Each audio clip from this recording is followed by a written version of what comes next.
तर रेनबो हा मी का घेतलेला आहे तर कारण आमची कविता मी जे घेतली तर त्यांच्या आधारावर रेनबो घेतलाय कारण की पाऊस ज्यावेळेस असतो त्याच वेळेस आपल्याला इंद्रधनुष दिसतो आणि रेनबोमध्ये जे रंग आहेत त्या प्रत्येक रंगाचं एक वैशिष्ट्य आहे. जसं की जांभळा रंग हा शाही रंग आहे, उत्साहाचं प्रतीक आहे. तांबडा रंग हा आपला ऊर्जा देतो, त्याप्रमाणे धोक्याचंही प्रतीक आहे. त्यानंतर निळा रंग आहे तो सकारात्मक गोष्टीचं प्रतीक आहे आणि नारंगी रंग हा शौर्य आणि त्यागाचं प्रतीक आहे. हिरवा रंग आपल्याला समृद्धीचं प्रतीक सांगतो. त्यामुळे पांढरा रंग हा आहे शांततेचं प्रतीक आणि सत्य आणि शांतता या दोनचं प्रतीक हे पांढरा रंग आहे. तो पिवळा रंग आहे, तो पिवळा रंग आपल्याला मैत्रीचं प्रतीक आणि बुद्धिवर्धक आहे. मग अशा प्रकारे हे 7 रंगाचे 7 वैशिष्ट्य आहेत. त्याप्रमाणे मला आज आम्ही ज्यावेळेस गटामध्ये काम करतो त्याचं प्रत्येकाकडे एक स्किल आहे आणि वाघ मॅडमचं स्किल इतकं सुंदर आहे की म्हणजे क्वेश्चन मी मराठी प्रश्न सांगितला तरी लगेच इंग्लिशमध्ये मला प्रश्नाचं म्हणजे ट्रान्सलेशन करून दिलं. प्रत्येकाकडे ह्या मॅडम ज्या आहेत त्या संयमी आहेत. ह्या मॅडमकडे पण असं म्हणजे बोलण्याची म्हणजे खूप छान लव आहे. ह्या मॅडमकडे नृत्यकला खूप सुंदर आहे आणि स्वाती सगळ्यांना माहीतच आहे ती व्हिडिओ निर्मिती करते आणि बाहेर आपल्या बालवाडीमध्ये पण ती व्हिडिओ निर्मितीसाठी काम करते. त्याप्रमाणे ह्या मॅडम आहेत त्या अगदीच्या आमच्यावर सगळ्या लेखीप्रमाणेच आमच्याकडे लक्ष देऊन हे करा ते करा असं करा असं म्हणून सांगितलं आहे आणि मला तर म्हणजे वेगळं असं करण्याचं म्हणजे साहित्य वेगळं हे वेगळं काय करायचं असं म्हणजे हे. मग त्यामुळे जे 7 रंग आहेत त्या 7 रंगाचं कसं वैशिष्ट्य आहे त्याप्रमाणे आम्ही गटामध्ये 7च होतो. त्यामुळे आम्ही रेनबो हा गटाला नाव दिलेलं आहे. आता या आमचा जो विषय आहे इंग्लिश त्याची कविता आहे ते तर त्यासाठी आम्ही जे क्षमता घेतली आहे गोल हा ते घेतले ते goal explain and understand poems meaning with own words आणि त्याप्रमाणे आमची क्षमता आहे listen sing act and perform a poem with proper meaning आणि लर्निंग आउटकम आहे sing recite poem rhymes with proper rhythm and actions.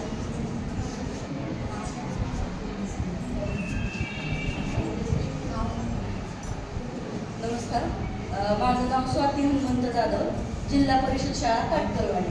आता गेले 3 दिवस झाला आपण शिकतोय की मुलांना स्तरानुसार प्रश्न प्रकार आपल्याला तयार करायचे.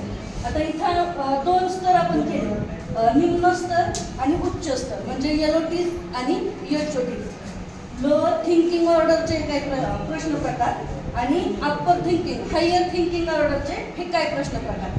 त्या प्रत्येक प्रश्न प्रकारामध्ये 2-2 प्रकारचे प्रश्न आपण घेतले आणि ते घेत असताना प्रत्येक प्रश्न प्रकाराला टच करण्याचा आम्ही प्रयत्न केला आहे. म्हणजे त्याच्यामध्ये ओरल ॲक्टिव्हिटी, उपक्रम, दीर्घोत्तरी, मुक्तोत्तरी, उपक्रम हे सगळं घेऊन या स्तरांमध्ये या प्रश्न प्रकारांमध्ये आम्ही बसवण्याचा प्रयत्न केला.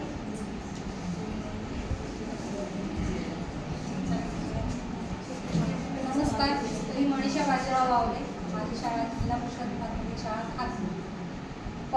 निम्नस्तरीय प्रश्न प्रकारात पहिला प्रकार आहे रिमाइंडर्स. यामध्ये आपण tell me familiar poems name म्हणजे ऑब्जेक्टिव्ह टाईप ओरल टाईप हा क्वेश्चन आहे आणि त्यातच दुसरा प्रकार आहे तो प्रश्न प्रकार do you like rainy season. Yes no type हा प्रकार प्रश्न प्रकार आहे. नमस्कार, माझं मानवी शाळा काटकरवाडी. माझा प्रश्न प्रकार आहे अंडरस्टँडिंग म्हणजे समजून घेणे. आपण पावसाळ्यात कोणत्या वस्तू वापरतो हे समजून घेऊनच मुलगा मुलं प्रश्न उत्तरं देणार आहे. तर तो प्रश्न आहे यूज इन रेनी सीझन आणि तो नंतर दुसरा आहे find out rhyming words from rainy season.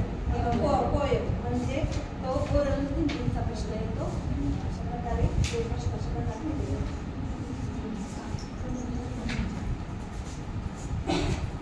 नमस्ते, माझं नाव शुभांगी पृथ्वीराज सावंत. माझी शाळा आहे जिल्हा परिषद प्राथमिक शाळा विसापूर आणि माझ्याकडे हा जो 3रा प्रकार आलेला आहे तो ॲप्लायिंगचा. ॲप्लायिंग म्हणजे योजनात्मक प्रश्न अंमलबजावणी करणे. जेव्हा हा प्रत्यक्ष आपण कविता शिकणार आहे, रेनची पोएम शिकणार आहे, ते पूर्ण शिकल्यानंतर त्याच्यावर जे आपण प्रश्न तयार करणार आहोत ते उपयोजनात्मक असणार आहे. त्याच्यावर मी आमच्या गटाने हा ऑब्जेक्टिव्ह टाईप केलेला आहे प्रश्न find out man odd man out म्हणजे गटातला बसणारा शब्द वगैरे आपण तिथं घालू शकतो की पावसाशी संबंधित शब्द दिले आपण आणि एखादाच वेगळा दिला तर त्यातला तो बाजूला लिहू शकतो. जसे की school,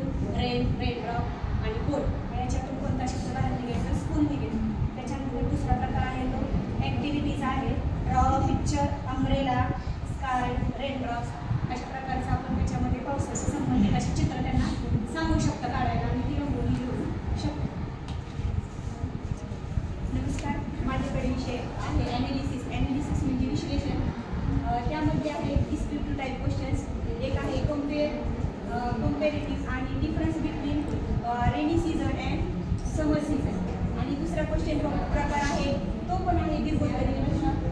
how many changes in rainy season and how many difference between rainy and summer season.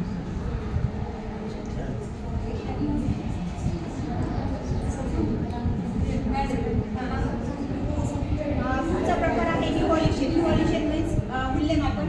त्यामध्ये पण आहे दीर्घोत्तरी प्रश्नांचा प्रकार. Tell me uses about rainy water.